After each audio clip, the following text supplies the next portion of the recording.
Look, Trump right now is 0 for 1 when it comes to debates, right? Like, he may think that he won that debate, but it might be that he actually lost the war because of that debate.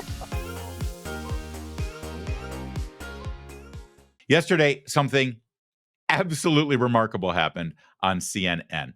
They were discussing the new terms for the debate that's scheduled between Kamala Harris and Donald Trump, and also the revelation that Kamala Harris will finally grant an interview. Our long national nightmare is over. Kamala Harris is giving an interview, although she'll have her emotional support running mate with her during the interview. I guess she can't handle it alone. They were discussing all of this on CNN. And then a Kamala Harris surrogate, a Kamala supporter, said one of the most asinine and remarkable things I think I've ever heard on cable news. And that's saying something. He said that Donald Trump lost the last debate with Joe Biden. And I want you to specifically watch Scott Jennings in the upper right corner, the lone conservative at CNN. Watch his reaction. First of all, we're taking Donald Trump's word for it, so I'm going to just take that with a grain of salt. But let's assume that it's true. It might just be true that the Harris campaign was trolling Trump, looking for a way to get under his skin every day. And it does seem like, if you pay attention to some of the social media that's out there, that they are really doing a very good job at just needling him every single day. They're playing a lot of offense on this campaign.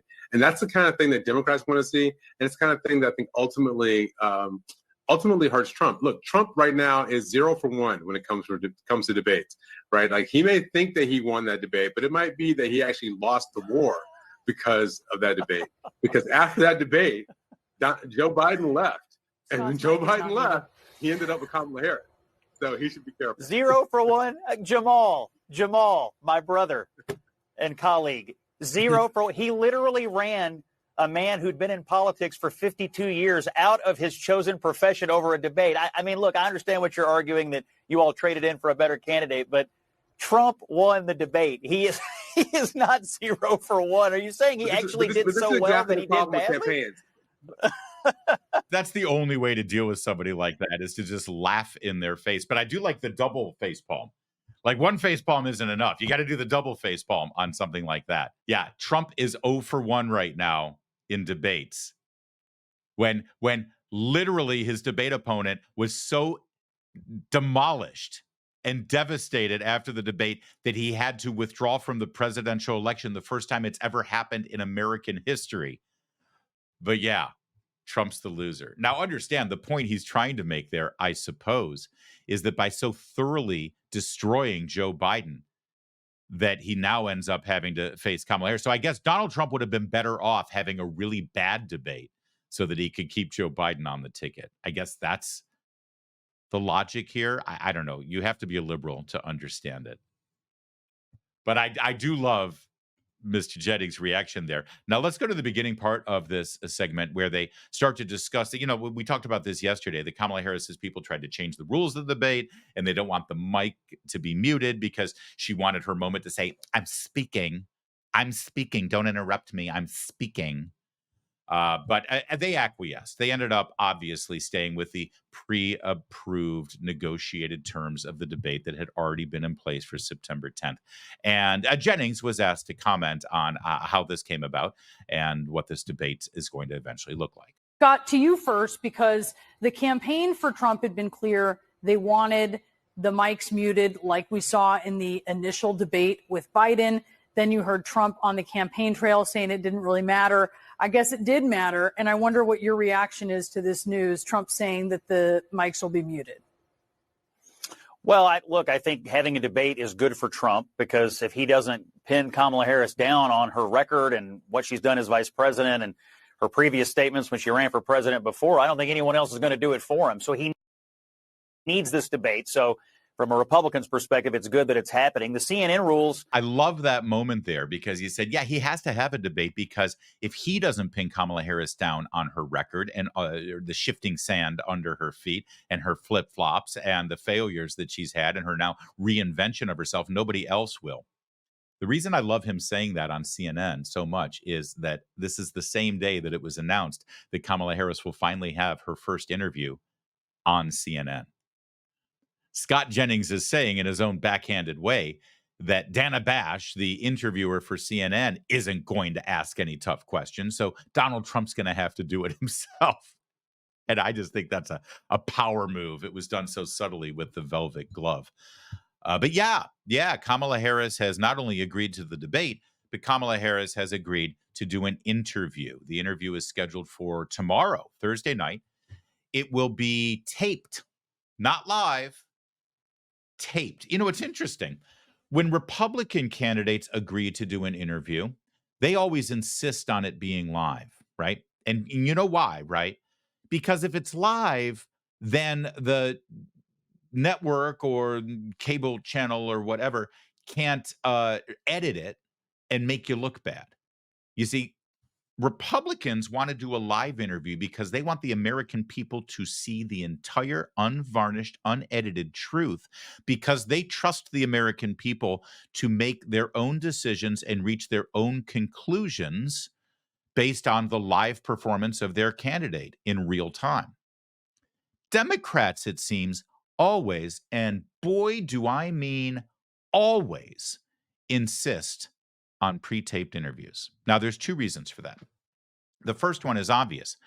They know that the broadcast network that they're dealing with, or the cable network, and the interviewer himself, the teleprompter reader, that they're on their side, that they're all on the same team, right?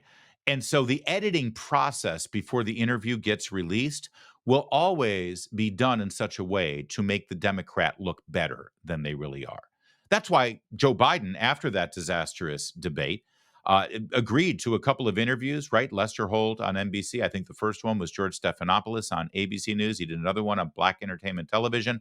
They were all pre-recorded and they were all edited, weren't they? We've never seen the raw footage of those interviews. We never will, probably, because they knew that in a certain respect, they would be protected by their pals. Republicans always insist on being live. They don't care about that. In fact, they know that the editing process will be done in such a way to make them look worse.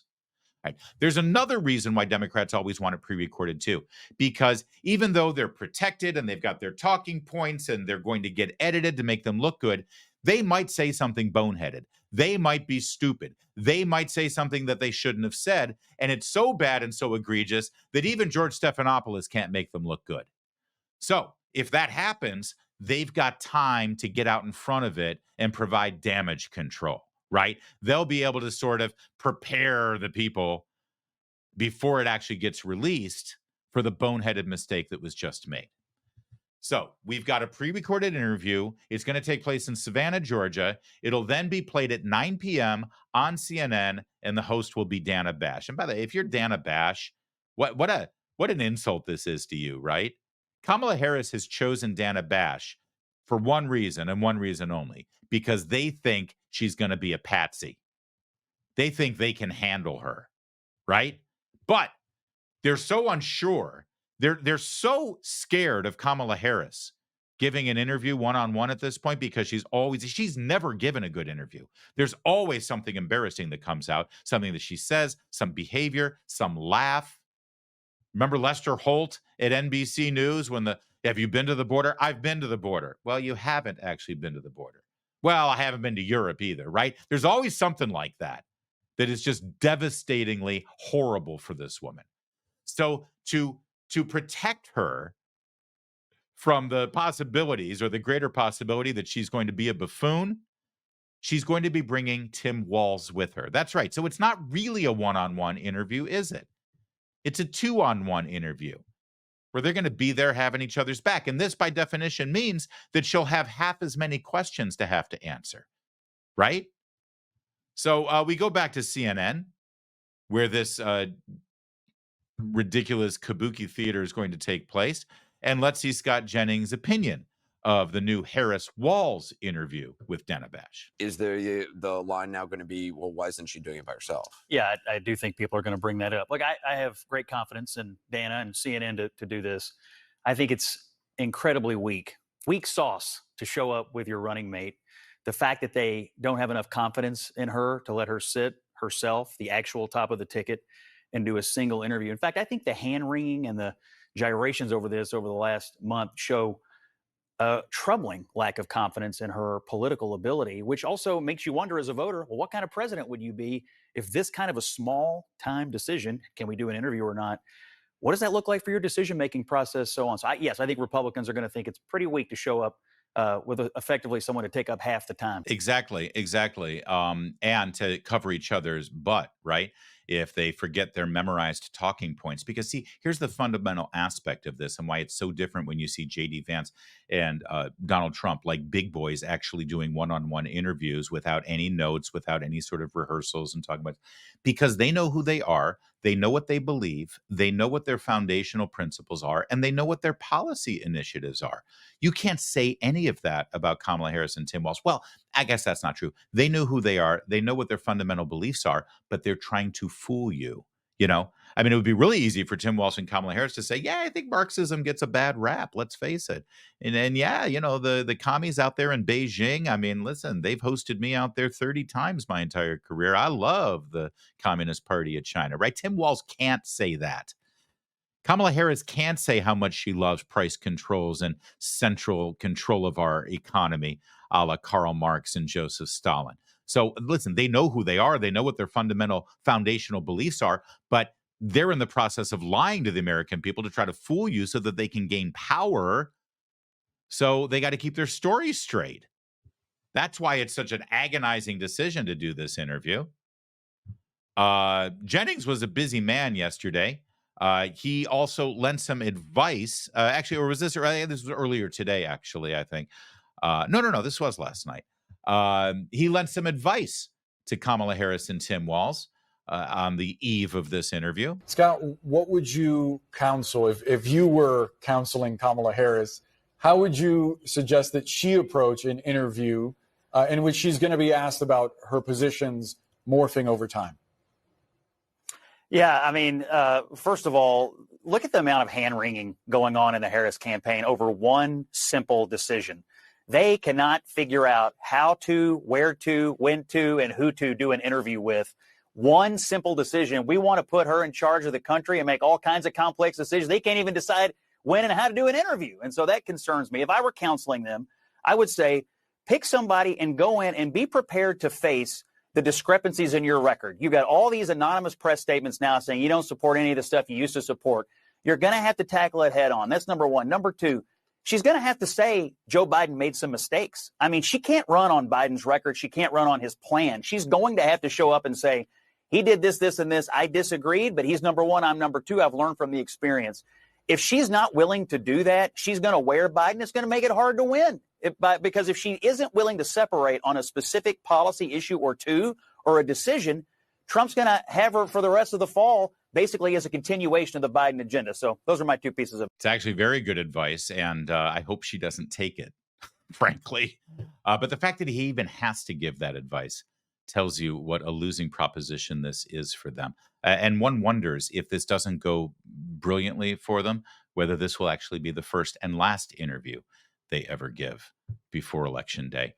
Just as a reminder, I think it's worth revisiting the last time Kamala Harris gave an interview. It was, in fact, on CNN, and it was on debate night. Yeah, the night of the Joe Biden-Donald Trump debate. It was with Anderson Cooper, and I think it might be worth seeing how she did in that setting. Take a look. But the president of the United States was not important. able to make that case to Donald Trump on the stage tonight. I mean, you debated against then Vice President Vice President Biden 4 years ago, and he was a very different person on the stage 4 years ago when you debated him. You must, I mean, that's certainly true, is it not? Anderson, the point has to be performance in terms of what a president does. A Right, president who but that is incites what is an scary for insurrection people against the watching Capitol. No, but I got the point that you're making about a 1.5 hour debate tonight. I'm talking about 3.5 years of performance in work that has been historic.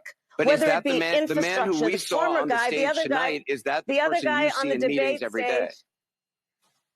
The person that you saw on the debate stage that has, for the last 3.5 years, up until today, performed in a way that has been about, whether it be in the Oval Office, negotiating bipartisan deals. Yeah, you get the picture. The last time she was on CNN, a couple noteworthy takeaways here, right? She lied. Her entire job was to say Joe Biden is fine, and he did a fine debate, and there's nothing wrong with him, and he's been stellar and perfect for 3.5 years. And it's a historic presidency, and everything we've done is great, which, of course, are all things that she's running away from right now. And also, did you notice something else?